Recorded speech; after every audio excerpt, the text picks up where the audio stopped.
Bendiciones, bienvenidos a este tiempo con el escritorio de Toto. Muy contento de poderlos compartir de corazón a corazón, de experiencia a experiencia, con estos mis invitados. Por favor, conózcanlos. Ben y Miriam Trolís son pastores en la iglesia Manna House en Portland, Oregon. Ben creció en Guatemala y Nicaragua como hijo de misioneros y Miriam es salvadoreña. Se conocieron en Portland, donde Ben estudió y practicó ingeniería y donde Miriam se graduó del Instituto Bíblico Portland Bible College. Tienen 18 años de casados y 2 hijos adolescentes. Juntos pastorean congregaciones de habla inglés y español. Su liderazgo, sus enseñanzas y sus vivencias han sido de gran bendición en muchos países de Latinoamérica.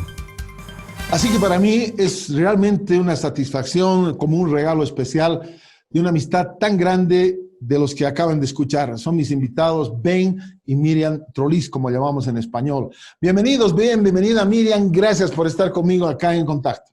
La verdad, un placer tremendo para nosotros. Todos los queremos tanto a ustedes y también Bolivia. En los tiempos que hemos tenido, los ratos, las visitas, siempre ha sido una bendición. Siempre les he dicho que he pedido que me adopten porque me encanta. Que nos adopten, perdón. Eso. Así que un gusto. La verdad, los queremos mucho, los extrañamos y poder compartir siempre es una bendición. Muchísimas gracias. Miriam, tu saludo. Ay, no, es un placer, la verdad, poder estar aquí contigo. Les amamos, como Ben dijo, tenemos tantos recuerdos lindos que llevamos.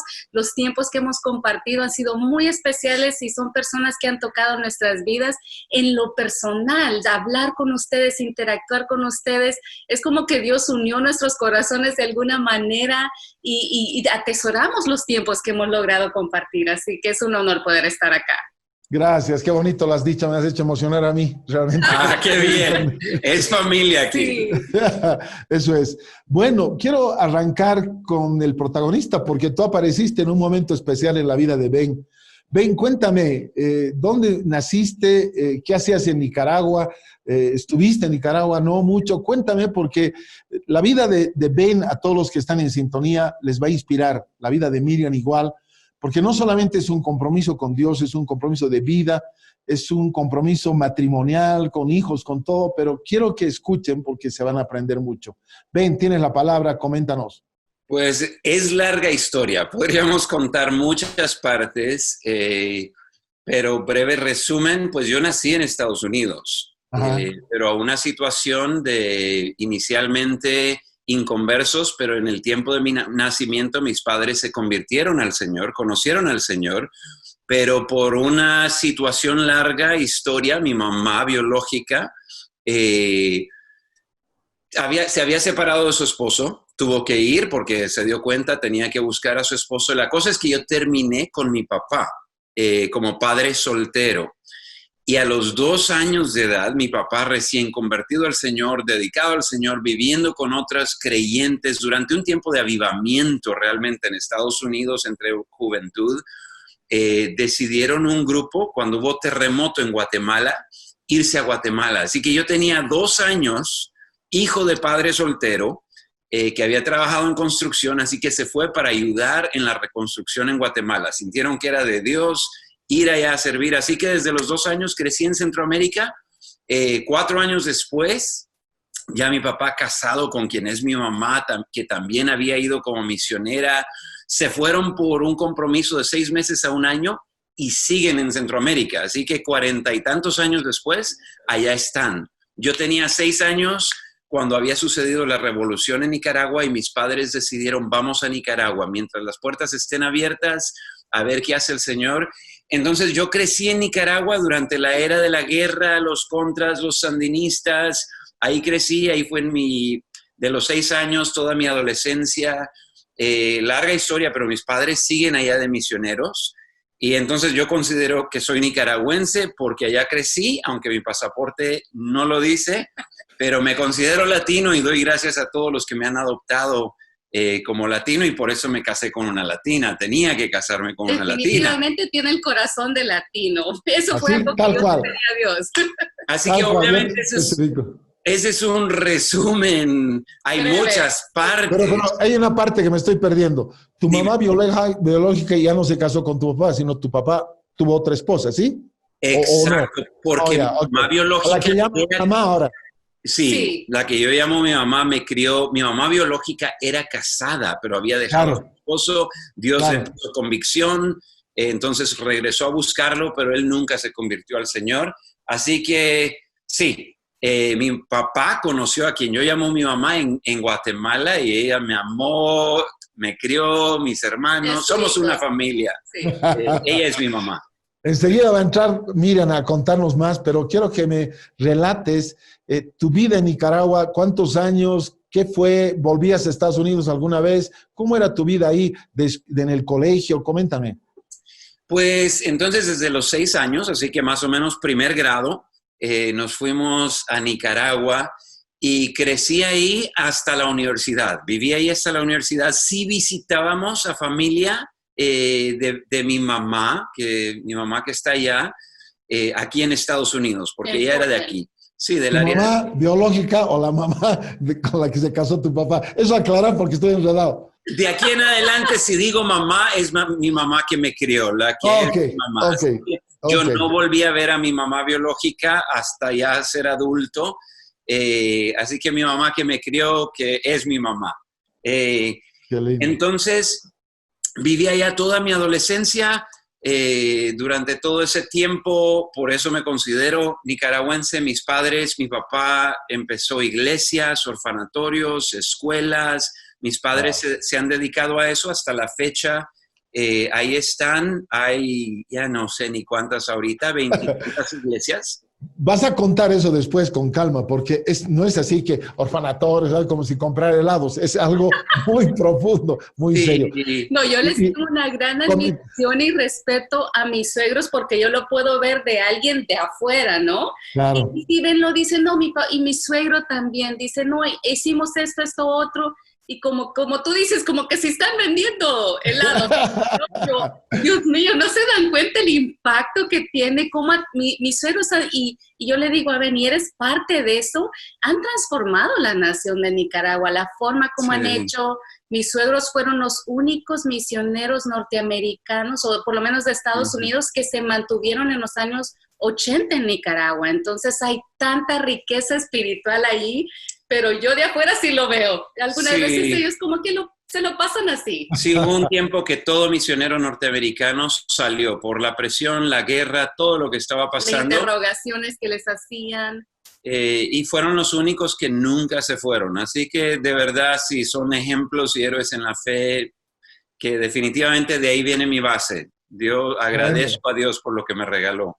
Qué lindo. Ahora cuéntame, ¿qué era de tu vida, Miriam? ¿Dónde naciste? ¿Cómo fue el encuentro con este hermoso personaje? Sí, y la verdad, mi historia no es tan emocionante al inicio como la de Ben. Lo que sí me recuerdo es, justo yo nací cuando fue el terremoto de Guatemala. Tú eres guatemalteca, No, yo soy salvadoreña. Salvadoreña, ya me estaba enredando, ¿eh? Sí, no, yo soy salvadoreña, pero El Salvador esa fecha fue cuando nació. Está a la par de Guatemala y se sintió, fue tan fuerte, tan duro el terremoto en Guatemala que lo sentimos en El Salvador.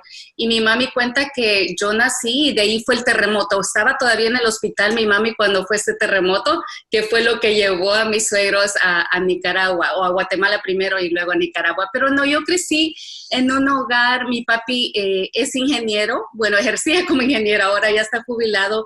Mi mami maestra, de nuevo también ya está jubilada, pero crecí en un hogar clase media, bien estable, muy tradicional. Crecimos pues de religión teníamos lo que era tradicional, la verdad, no tenía una relación personal con el Señor. Siempre, es más, fui a colegios católicos toda mi vida. Las monjitas me enseñaron y crecí lo que yo diría relativamente normal, no muchos altos ni bajos. Durante la guerra civil sí nos mudamos a Canadá como familia por un tiempo. Entonces es ahí donde yo pues aprendo inglés y logro tener esta habilidad de moverme entre las dos culturas y los dos idiomas fácilmente, que creo que es algo que Dios usó y sigue usando ahora, lo veo tan claro como en el plan de Dios. Dios la estaba preparando para mí, digo yo. Pero luego después yo viví 7 años en Canadá, porque mi papi dijo 6 meses nos vamos, las cosas se tranquilizan aquí en El Salvador y regresamos.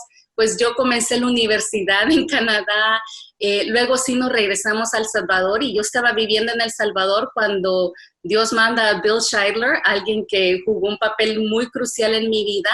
Y él me dice, ¿qué te parece de ir a estudiar a Estados Unidos? Y yo le dije, jamás, yo a Estados Unidos solo voy shopping, me voy de compras nada más. Pero no, obviamente el plan de Dios usó a Bill y yo vengo a Portland, comienzo a estudiar acá y luego me casaron, me atraparon y no me han soltado. Y ayer nos recordamos que ya cumplí 20 años de estar acá en Estados Unidos. Wow, ¿te casaron con Z o con S? De las dos formas. Bueno. Ok, Sí. ahora cuéntame un poco más de tus papás, de la obra que hicieron, del trabajo, porque mucha gente piensa que ser un pastor o ser un misionero, bueno, está sustentado, tiene mucha plata y hace cosas y es un padrino de todos, y no funciona así. No. Para que la gente conozca, y los que conocen, para que sepan de gente valiosa como tus padres, como ustedes mismos que trabajan en esto. Coméntame esa parte de tu vida, querido Ben. Pues sí, mis padres obviamente no hablaban español, aprendieron, llegaron a aprender y hasta la fecha pues se les oye que lo aprendieron de adultos. Así que ellos llegaron, pero con el corazón de servir. Mi mamá nunca había vivido fuera de Estados Unidos. Y de repente la diferencia de ir a un supermercado en Estados Unidos o ir al mercado en Guatemala, en Nicaragua y decir quiero pollo, quiero comprar pollo y la gallina entera en el mercado y mi mamá, ¿y qué hago con esto? Desde allí la transformación, el proceso de rendir y decir Dios nos puso aquí y de la forma que lo han hecho, que ellos, mis papás, no tienen nada en Estados Unidos ya. Ellos dejaron todo, literalmente, y recuerdo aún, obviamente, los primeros años en Guatemala, cuando yo estaba bien chiquito, no recuerdo bien, pero yo recuerdo ir de Guatemala a Nicaragua. Recuerdo algunas cositas y otras que me cuentan y armo todo, pero nosotros nos fuimos en lo que se llamaba, en inglés le llaman un Volkswagen Thing, que un safari, le llamábamos en Nicaragua, un carrito que tiene ventanas de plástico que se quitan y se ponen, y eso era, y mis papás, en eso se movían, tenía hoyos de balas en las partes de atrás, porque en las montañas de Guatemala ese carro había sido baleado, así que definitivamente no, en ese carrito chiquitito, la familia, los tres nosotros, mi mamá embarazada, y con 2 jóvenes más guatemaltecos vamos a Nicaragua a ver qué hace Dios. En ese carrito todas las posesiones materiales ahí estaban, que ese carro no tiene ni espacio.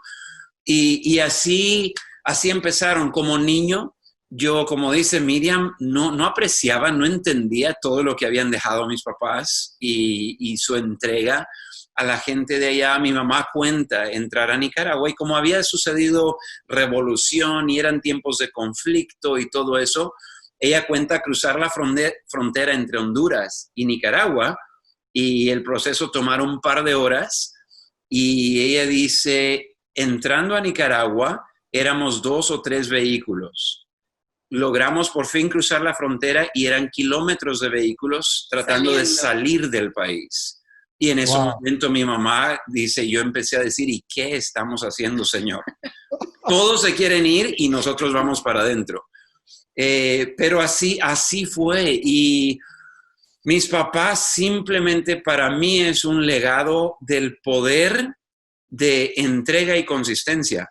Porque nunca fue un gran, una donación tremenda que comprar este edificio que día tras día, por 5, 10, 20, 25, 30, 35, 40, 40 y tantos años ya, 44 años de consistencia, sirviendo al Señor y a una persona a la vez y viendo a gente convertirse viendo a gente en los primeros años, porque en Nicaragua había casi una euforia, porque había habido dictadura por tanto tiempo y por fin algo diferente, que la verdad gente no buscaba del Señor.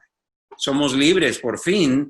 Entonces hubieron años en los que no había mucho fruto, pero ahí sirvieron a los más pobres de los pobres, los cuestionaban.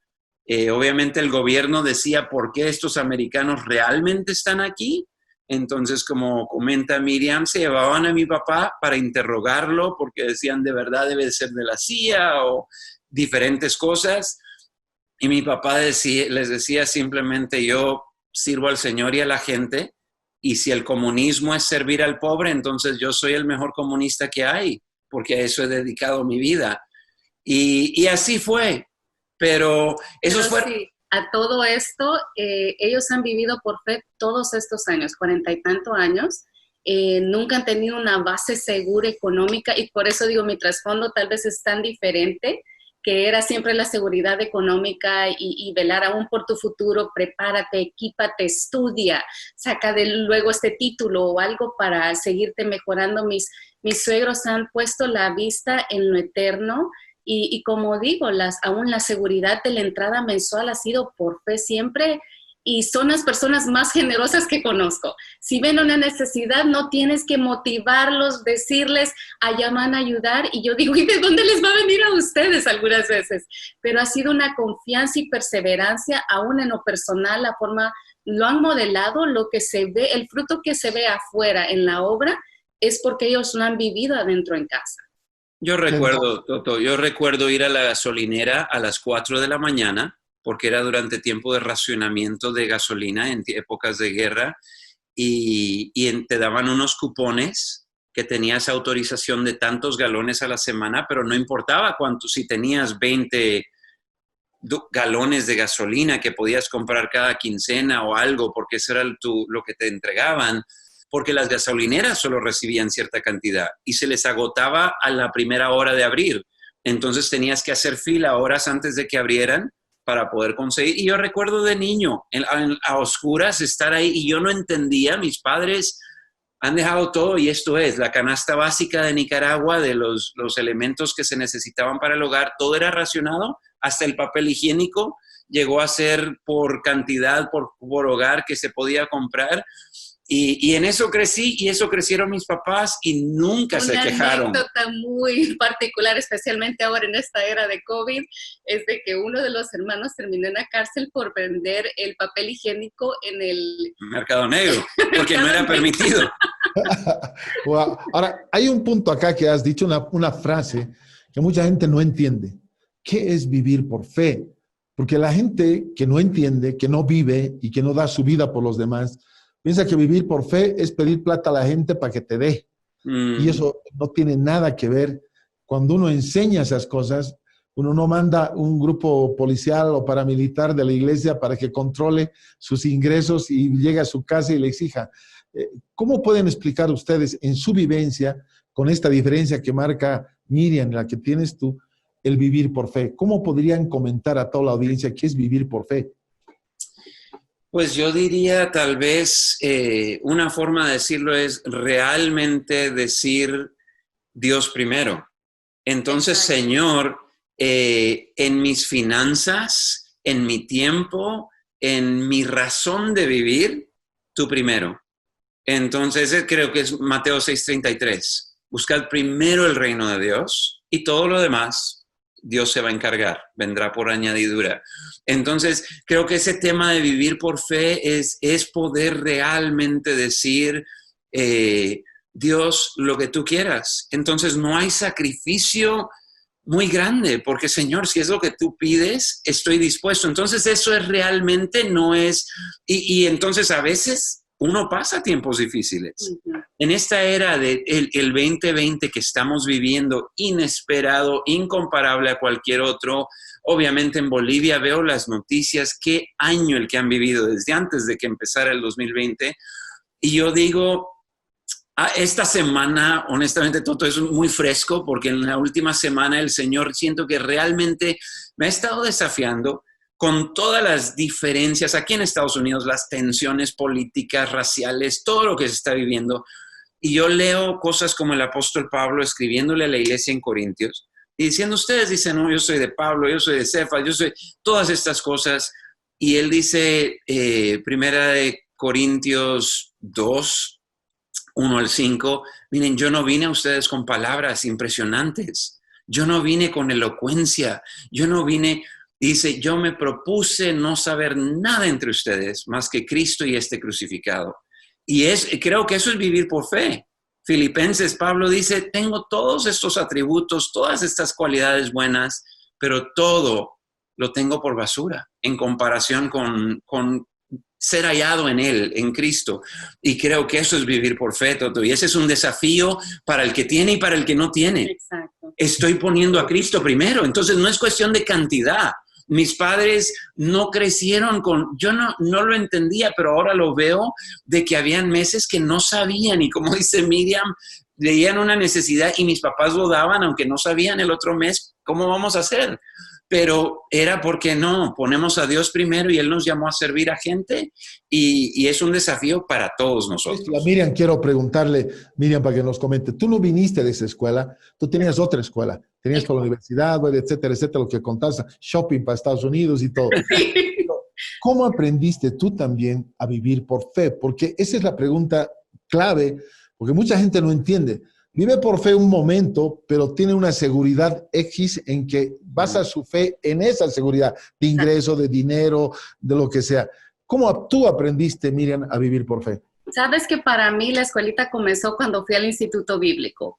Porque sí, yo venía de una familia y yo sabía si me meto en problemas, aún no resulta esto del Instituto Bíblico, mi papi me viene a rescatar de paracaídas y económicamente pago mi deuda y me regreso a El Salvador, pero fue un tiempo donde le agradezco a mi papi ha estado en su caminar con Dios, no va a una iglesia todavía, pero sé que Dios tiene su corazón. Pero antes de venirme, él me dijo, si te vas a estudiar a Estados Unidos, pues no te voy a poder ayudar económicamente, y creo que fue la forma en que él dijo, no te vas, porque no me hubiera venido. Si hubiera sido algo motivo solo de Miriam, no me hubiera venido, pero como sabía que era de Dios y un paso de nuevo de fe, de vivir esa vida por fe, de que dije, doy ese paso, entonces primera vez que no me ayudan económicamente, me vengo acá. Y fue cuando, como tú dices, es fácil confiar en Dios cuando tienes una entrada económica mensual, que estás viendo los números o que tu cuenta bancaria está bien o tienes ahorros, pero Dios quitó eso de mí. Y la verdad comencé a vivir en que no sabía qué venía el próximo mes, no sabía cuál iba a ser mi entrada. Las pocas horas que trabajaba para el Instituto Bíblico no cubrían nada de mis gastos, pero, ¿sabes? Tomé la Biblia. En ese fue mi tiempo donde tomé la Biblia y apliqué el principio del diezmo. Ben lo mencionó. Y comencé a decir, ok, Señor, te voy a escoger a ti. Fue una forma práctica de poner a Dios primero. Seguí dando mi diezmo, aunque mis números no cuadraban. O sea, mis gastos con mis deudas con el colegio, con el college, no cuadraban, pero decidí poner a Dios primero. Y de forma milagrosa, honestamente no te puedo explicar cómo ni de dónde, yo me gradué del Instituto Bíblico sin deuda alguna y no tuve ayuda externa. Entonces fue Dios comenzando a hacer eso, pero de ahí nos casamos nosotros, trabajábamos los dos y esta fue, creo, en el momento que mi vida giró.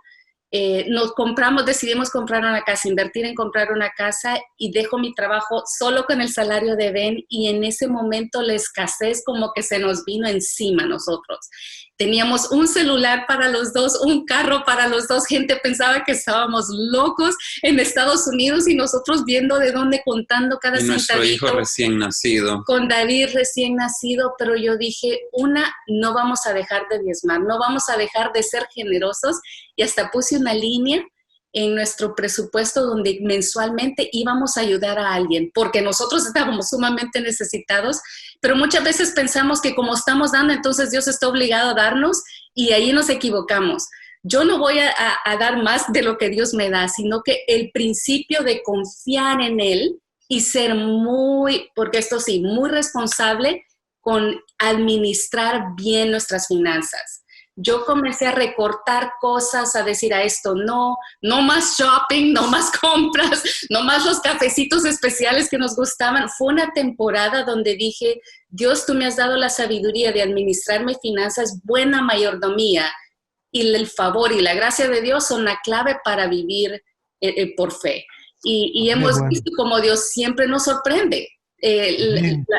Entonces, sí ha sido una escuela muy diferente la mía, porque venía yo de hacer mis cifras y todo es muy práctica, pero Dios me dijo, te voy a enseñar lo que es confiar en mí plenamente, pero sí ejercer buena mayordomía y administración de las finanzas. Qué lindo. Mira, vamos a hablar más de eso, se nos venció ya la primera parte, pero es tan importante porque el dinero cuando es iglesia, el dinero cuando uno es creyente, el dinero cuando la gente no conoce, les vuelve locos, porque lo primero que ven es muchas cosas que las vamos a hablar luego de esta pausa, porque estamos hablando de un tema clave que no les gusta mucho hablar a la gente, el tema del dinero, estés en el mundo de la fe o no estés.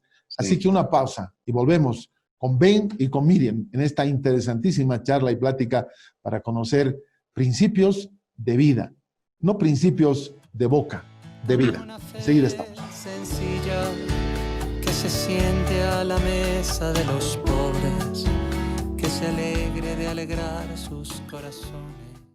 Sencilla, como fue a la tierra tu venida, como fueron tus historias campesinas. Estamos de retorno en esta segunda parte desde el escritorio de Toto. En este mundo virtual hay la oportunidad de hablar con personas que para mí son personajes, son inspiración, son amigos, son hermanos. Y no estamos todos los días hablando, no estamos todo el día en contacto, ni siquiera en cada semana. Pero la fe, el servicio a Dios nos ha unido de una manera tan especial. Y yo quería amplificar la vivencia, la vida de esta pareja que amamos tantísimo en Bolivia y que soñamos un día tenerlos otra vez prontito. Estamos hablando de la fe, de algo que no se puede definir, aunque la Biblia lo define, pero el vivirlo es otra cosa. Yes. He escuchado a Miriam hablando de su experiencia de vivir por la fe. Coméntanos un poco más, querido Ben, ¿cómo era que tus papás, las cosas que Dios hizo a través de ellos, que has nombrado un poco, que orfanatorios, cosas así como si fuera a comprar manzanas, pero no es tan así? Coméntanos un poco, por favor, porque eso va a inspirar a mucha gente en este tiempo, donde han quedado sin trabajo, donde muchos están sufriendo una escasez y muchos también están comprobando que Dios te puede sostener de manera milagrosa. Coméntanos, Ben. Pues mi papá tomó lo práctico, creo, y creo que es buena lección para todos, lo que él sabía hacer. Entonces, ahí empezó. Lo que él tenía trasfondo era en cosas de construcción, carpintería y construcción, y entonces él empezó por ahí y dijo, pues vamos a servir y servir con eso. Entonces empezó buscando y yendo a partes muy pobres, donde gente no tenía casa o vivía bajo cartón, y por tener la visión de decir, marquemos una diferencia en el lado práctico. Mi papá creció o se formó su vida cristiana, creo, con una mentalidad que decían, Jesús suplía la necesidad de la gente y de ahí les compartía el amor de Dios. Entonces, suplamos la necesidad práctica de estas personas para que se puedan abrir al mensaje del Evangelio. Entonces, antes de predicarles, sirvámoslos. Y entonces, él presentaba esa visión y entonces gente se unía, gente que oía, y él, si buscaba apoyo, era para decir, hey, hay un lugar donde hay mamás que dejan a sus niños solos y se van a trabajar, a planchar ropa, a limpiar, a hacer cosas, pero los dejan bajo cartón y sin prácticamente comida. Queremos servir a esta gente.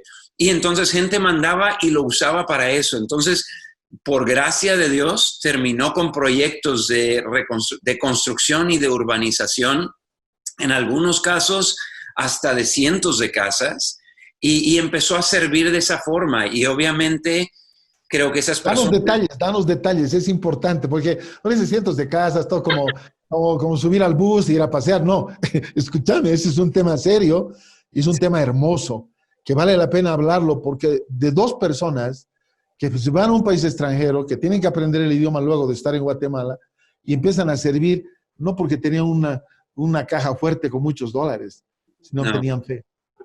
Sí, tenían fe y tenían un amor por personas. Tienen. Sí, tienen un amor por personas que en esta época de tensiones y divisiones políticas y todo lo que hay, creo que es una lección tremenda, porque su corazón fue servir al más necesitado sin importar diferencias que hayan, sin importar cualquier otra cosa. Para mí es la historia del buen samaritano. Amor es mostrar cariño por la persona más diferente a ti. Y entonces, obviamente yo era niño chiquitito en ese tiempo, 5, 6, 7 años, mientras hacían esto, pero empezaron con servir, con ir todos los días a estas áreas pobres y empezar a servir. Tal vez puedes contar aún como lo del orfanatorio, tal vez, porque sí, o sea, hay tantos detalles, hay cosas que yo ni he escuchado, tantos anécdotas que como que le tengo que tratar, pero ¿cómo fue esto? ¿Cómo resultó este proyecto?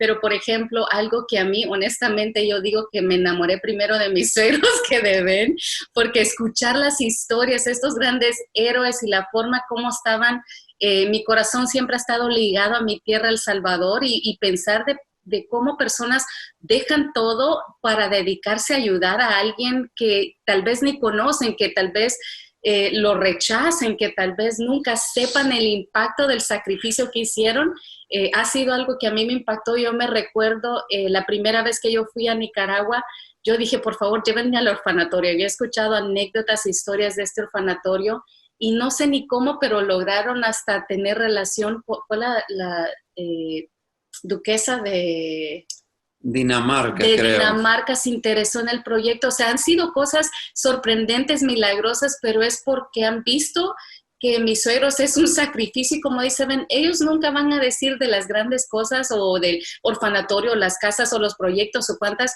ellos se van a referir a una persona con la que hablaron, tocaron, le ayudaron a salir en sus estudios, salir adelante en sus estudios, lo prepararon. Entonces yo creo que aún hasta cuesta recordarse de detalles, así cifras y todo, porque ellos lo han hecho más del individuo que del proyecto. Y eso es lo que escuchamos aún como familia. Qué hermoso.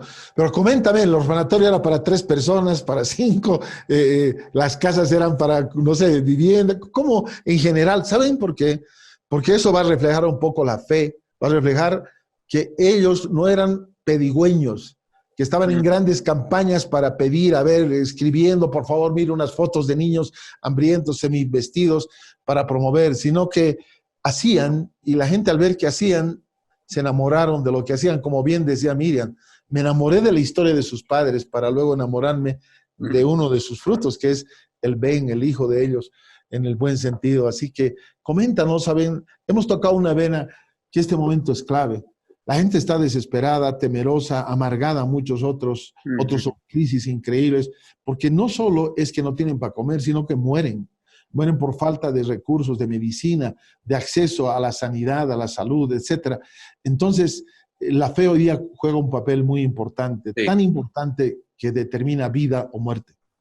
Y honestamente creo que una de las lecciones de vida de mis padres es el hecho de regreso a aquella cosa de a diario y consistencia, porque nunca fueron, como dices tú, de grandes campañas, nada de eso, pero también creo que muchos nos quedamos paralizados porque estamos esperando un rayo del cielo, estamos esperando un gran que nos llegue nuestra oportunidad, nuestro momento, la donación grande, y mis papás son un ejemplo de que con lo que tienes en la mano, empiezas. Entonces, si era una casa, una familia, una mamá, me dedico a ellos por un mes. Y claro, gente veía y se enamoraba y decía, wow, yo te apoyo para que hagas 5 familias más. Y nunca fueron, yo hasta ya creciendo, yo decía, ¿por qué no lo promueven? Ustedes podrían tener mucho más. Pero mis papás, no, fiel, un día a la vez y Dios provee. Entonces, esa decisión de que yo creo que muchos que podemos ayudar, pero decimos, pero ¿qué diferencia va a hacer esto? Y entonces no hacemos nada.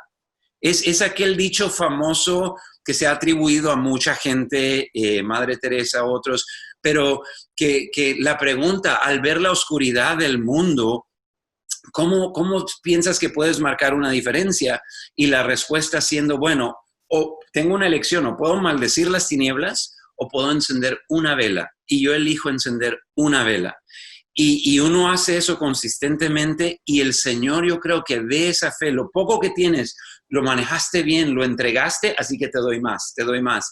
Y así fueron. Entonces el orfanatorio empezó, otra vez, no fue una gran visión, vamos a empezar un orfanatorio, fue, mira esta familia, los papás los han dejado abandonados en la calle, este niño. Y empezaron 2, 3, 4 niños, una casa, una familia de la iglesia que mis papás les dijeron, atendamos a estos niños y esta pareja, ok, nosotros los recibimos en casa. Y empezaron y de repente eran una docena de niños. Algunos tenían padres, pero padres que los habían abandonado o que en drogas o diferentes situaciones o que habían quedado en manos de abuelos que no les podían ni dar de comer. Y así fue y gente lo vio y dijo, wow, mira lo que están haciendo por esta gente. Y como mis papás lo modelaron, otra gente lo hacía. Entonces, no fueron mis papás en este caso que recibieron a los niños en casa, fue otra familia que vio el ejemplo de mis papás y dijeron, si ellos pueden servir así, nosotros también, familia nicaragüense. Y de ahí empezó, ahora el orfanatorio tiene, bueno, porque hay más de uno, sí. Pero tiene capacidad para alrededor de 100 niños, 2. Entonces, gente donó, lograron construir un edificio con un área común en medio y una ala para niños, una ala para niñas y empezar a cuidar de estos niños. Y así fue, pero es otra vez, un día a la vez. Crecieron los niños y luego pues comenzaron a estudiar y algunos de esos niños que salieron del orfanatorio, ahora ellos regresan al orfanatorio a ayudar a los nuevos niños. Ha sido algo increíble. Un paso a la vez. Entonces, sí. Por ejemplo, esos niños crecen. La educación, ¿qué hacemos? Tuvimos, terminar empezando una escuela propia, porque no había cómo llevarlos a la escuela y hacer, así que una escuela propia. Empieza esa escuela, pero de ahí uno se da cuenta, estos niños que no tienen papás, no tienen familiares, se pueden terminar la escuela, pero de ahí, ¿qué hacen? Sí, entonces, son mayores de edad. No todos van a ir a la universidad, entonces empecemos una escuela vocacional. Enseñémosle refrigeración, enseñémosle construcción. Carpintería. Y entonces ahí empieza otra cosa con estos niños y ellos aprenden y ayudan a construir partes del orfanatorio y ya terminan y ya llegan a los 18 años y ya pueden desenvolverse, pueden empezar su negocio. Así que así un día a la vez, algo grande empieza con pasos pequeños y ese vivir por fe es cuestión diaria y es decir, Señor, hoy, ¿qué quieres que haga? Y creo que algo que toca Ben es que obviamente mis suegros han pasado las temporadas en que no han visto nada de fruto, que ese día a día y el sacrificio y lo que se ha tratado de hacer y no ven nada. Y yo creo que ahí es donde muchos nos desanimamos o decimos, pues tal vez esto no es lo que debería de estar haciendo o donde Dios me tiene si lo queremos espiritualizar, pero ahí es donde la perseverancia y la consistencia es lo que nos lleva sí hay fruto, porque les ha tomado años ver los frutos de estas personas, las vidas de personas transformadas y han habido personas que la verdad les han dado la espalda, aunque ellos han ayudado, aunque han dado, los han tenido en el orfanatorio y sí, ahí el ver el fruto tal vez para algunos es muy impresionante, pero creo que mis suegros han logrado manejarlo de tal forma que no les afecta verlo aquí en la tierra, pero saben que en el cielo hay un fruto. Qué lindo. Miren, yo quiero sin etiquetar, porque estamos en los años, en las décadas de etiquetar. A la gente, este es tal, este es de cuál partido, este está así, o sea, sí. Todos. Y eso es una de las cosas más terribles que vivimos, ¿no? Hasta qué color de ropa te pones, ya te etiquetan. Y en el mundo cristiano la etiqueta es la sangre de Jesús en nosotros, y punto, y hemos sido cambiados. Yo quiero que me podrías ver, luego del fruto, de vivir en un énfasis de ideologías, etcétera, lograron el respeto tus papás de gente, los apoyaron, ya entrando a otro mundo de gobierno y de todo, al ver el fruto, porque el fruto es el que habla más que las palabras, ¿verdad?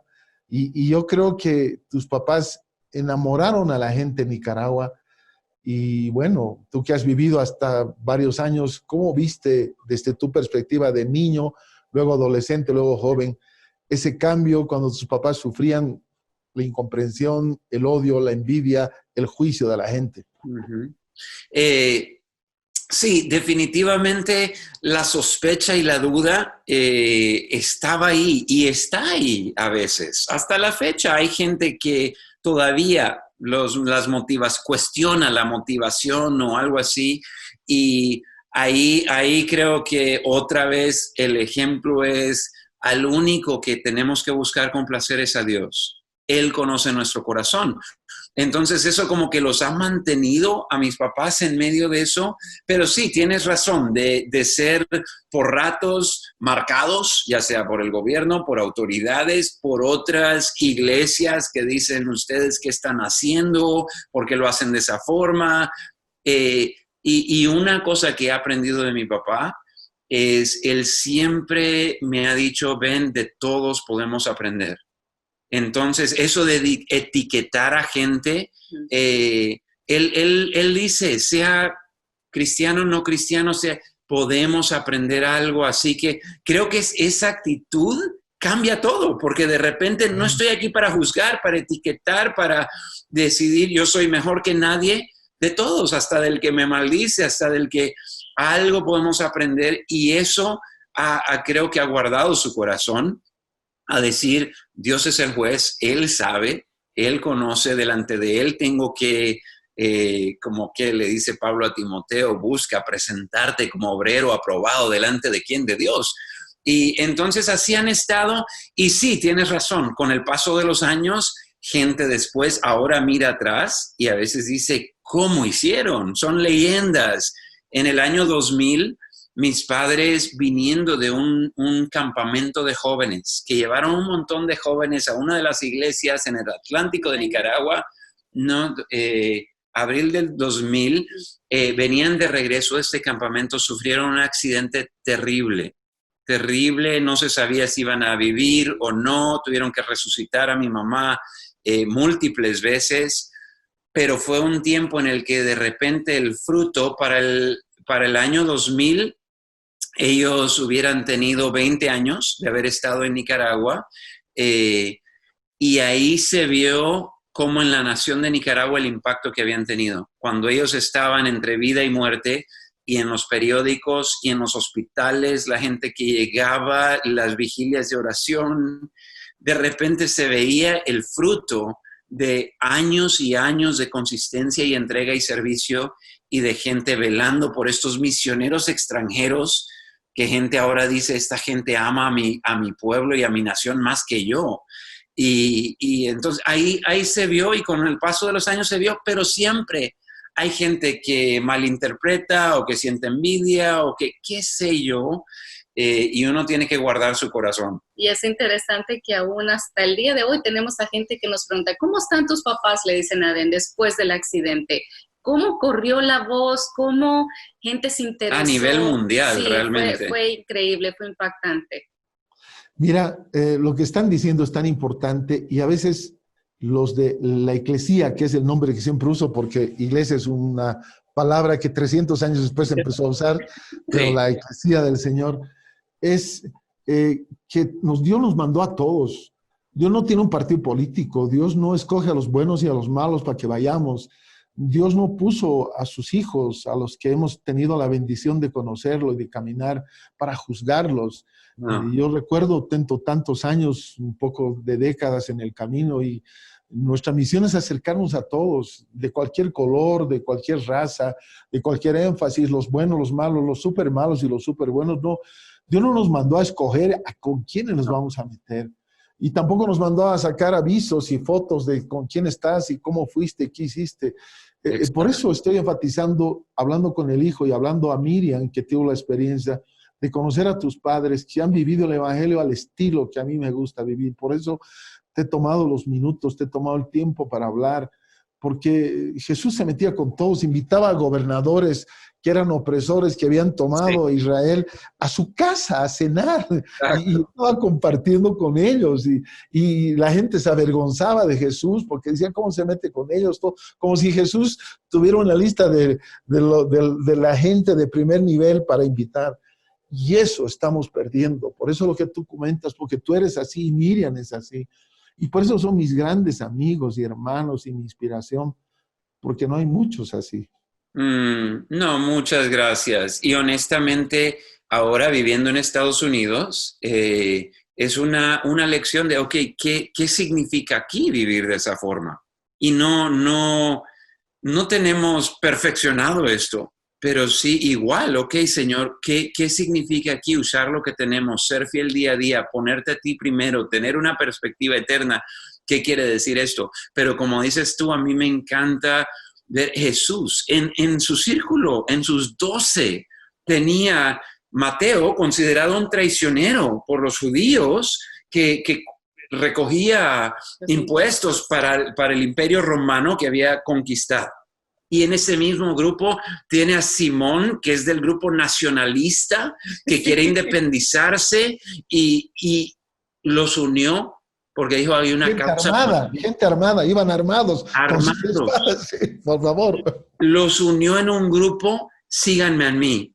Hay una misión más grande y en el momento que nos ponemos a apuntar, señalar, juzgar, etiquetar, creo que perdemos de vista el llamado que tenemos. El reino de Dios va más allá de todo esto y podemos tener perspectivas diferentes de cosas que están aquí pasando, pero decir, tú eres mi hermano y seguimos juntos a Jesús y eso nos une más que cualquier otra cosa. Creo que aquí el tema aún de la unidad es sumamente clave, que no hemos sabido demostrar esa unidad, aparte de pensar diferente, aparte de tener diferentes opiniones o afiliaciones a cosas.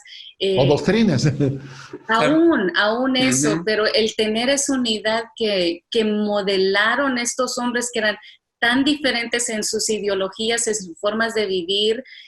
Obviamente Mateo era alguien que tenía su estabilidad económica, Pedro no. Entonces aún todo esto, la forma en como Jesús, los vino, los unió y ellos modelaron esa unión, creo que es algo que aún en esta temporada, especialmente aquí en Estados Unidos, hay tanta división. Si habían grietas, ahora se han convertido en abismos entre personas.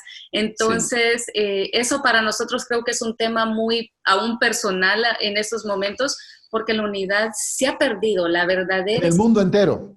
La iglesia en el mundo entero tiene ese problema, no solo Estados Unidos. No se divide por lo que sea, porque dices o no dices, o porque llamas Yeshua o no llamas. O sea, ¿para qué voy a entrar en detalles? Mira, el tiempo ya casi nos está pisando. Yo como quisiera que dure más el programa, pero gracias por compartir eso. La verdad, un privilegio, Toto, un placer. Tenemos un cariño tan grande por ustedes, por Bolivia, por el pueblo boliviano. Estamos orando al ponerme al día un poco con noticias y todo lo que están viviendo. Oramos por ustedes, los queremos mucho, esperamos estar juntos lo más pronto que Dios lo permita, pero la verdad es una bendición y un privilegio. Los queremos mucho a ustedes. Mira, quiero darles la oportunidad de usar un tiempito para cada uno, hablar a las naciones, porque toda nación está pasando algo. Inspirarlos, que el temor no venza, que la fe es más grande que eso, que el amor. Unos minutos a tiempo de despedirte, le doy la palabra primero a Miriam y luego a ti para cerrar este tiempo. Mira, yo algo que he sentido aún desde el inicio es que obviamente Dios está en control, Él sigue sentado en el trono celestial y nuestra confianza nunca debió de haber estado en gobiernos, en sistemas de salud o en países o aún en este caso en el sueño americano que dicen o ¿cuál sería? No es escasez, es la abundancia que existe en este país. Dios nunca nos llamó a confiar en esas cosas. Él nos llamó a confiar en Él.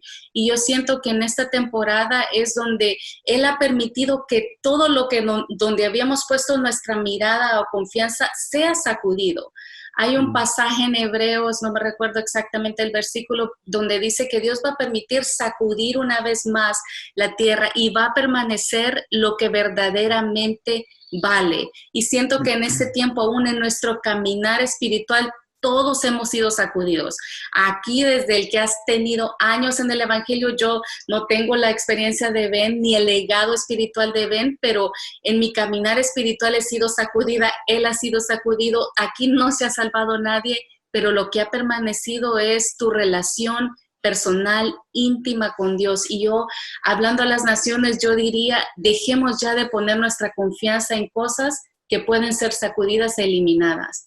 Comencemos a confiar y no lo pongamos como religión, por favor. Religión hay demasiadas y el cristianismo puede llegar a ser solo otra religión si lo ponemos solo como una etiqueta, como tú dijiste. El cristianismo tiene que ser seguidor de Jesús y eso se vive lunes, martes, miércoles, jueves, viernes, sábado, domingo, te congregues o te puedas reunir o no, puedas estar con las personas que te han ayudado o no espiritualmente.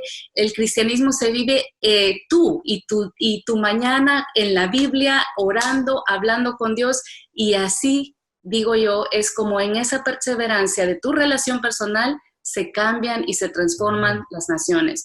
No se transforman como sí, Dios puede usar estadios y personas muy influyentes. En este caso, mi parte es mi relación personal con Dios, y eso es lo que Él usa para transformar naciones. Aún lo veo en mis suegros también. Amén. Gracias, gracias, Miriam. Ven, tus palabras ahí en ese tiempillo que tengo. Ok. Nuestra ansiedad o nuestra paz vienen de dónde está puesta nuestra vista, dónde estamos fijando nuestra atención. Entonces, yo digo a todos los que puedan estar viendo esto, donde quiera, cualquier lugar, ciudad, país, pueblo, donde sea que estés viendo esto, nosotros tenemos una esperanza que va más allá de este mundo. Y por eso en altos y bajos, en COVID, en tensiones, en elecciones, no elecciones, nosotros tenemos una esperanza que va más allá de todo esto. Pero el mundo, el enemigo, quiere distraernos, poner nuestra atención en tantas cosas que están causando ansiedad. No somos nosotros. Todos nosotros somos pastores, pero nosotros no estamos edificando la iglesia. Cristo dijo, yo edificaré mi iglesia. Él está haciéndolo y a través de los siglos Él lo ha hecho. En altos y bajos Él lo ha hecho. La iglesia no es primera vez que no se ha podido congregar tal vez en edificios. A través de la historia lo ha hecho. En cuevas, bajo árboles, en catacumbas, en todo tipo de lugar. Y el Señor ha estado ahí, y yo quiero animar y decir, nosotros no andamos por vista, somos llamados a andar por fe, y de ahí puede venir nuestra paz. El Señor me ha hablado esto a mí, no lo he vivido perfectamente, pero me ha tenido que recordar dónde está puesto tu enfoque, tu atención. Isaías dice, el Señor, tú guardarás en perfecta paz aquel cuyo pensamiento en ti persevera. Tenemos que perseverar con nuestra atención ahí. Dios está con nosotros. Dios no solo nos va a ayudar a superar lo que estemos viviendo ahorita. Dios quiere que nosotros brillemos en estos. El mundo nos necesita, Toto, más que nunca. Es un tiempo oportuno para marcar la diferencia, que no vivimos por lo que está pasando en el mundo. Así que Dios nos use. Esas son mis palabras y mi desafío. Brillemos su luz, hagamos brillar su luz, pongamos nuestra fe en Él y veamos cómo Dios nos usa. Gracias por ser mis hermanos, mis amigos, compañeros del camino. La distancia nunca es problema. No. La perseverancia en la palabra y la relación. Gracias por este tiempo que me han regalado, inspirado, feliz, contento y confirmado en saber con quiénes me meto tanto y los puedo abrir mi corazón y ser compañeros en todo. Dios bendiga su vida, sus hijos, su camino, y vamos, que es un privilegio servir en el reino. Igualmente, bendiciones, les amamos mucho. Muchísimo. Gracias por el tiempo que nos han regalado, y a ustedes les he dado un banquete espiritual de gente que amo, que es preciosa en mi camino y que nos puede enseñar tanto. Hasta un próximo contacto, acá, desde el escritorio de Toto. Bendiciones.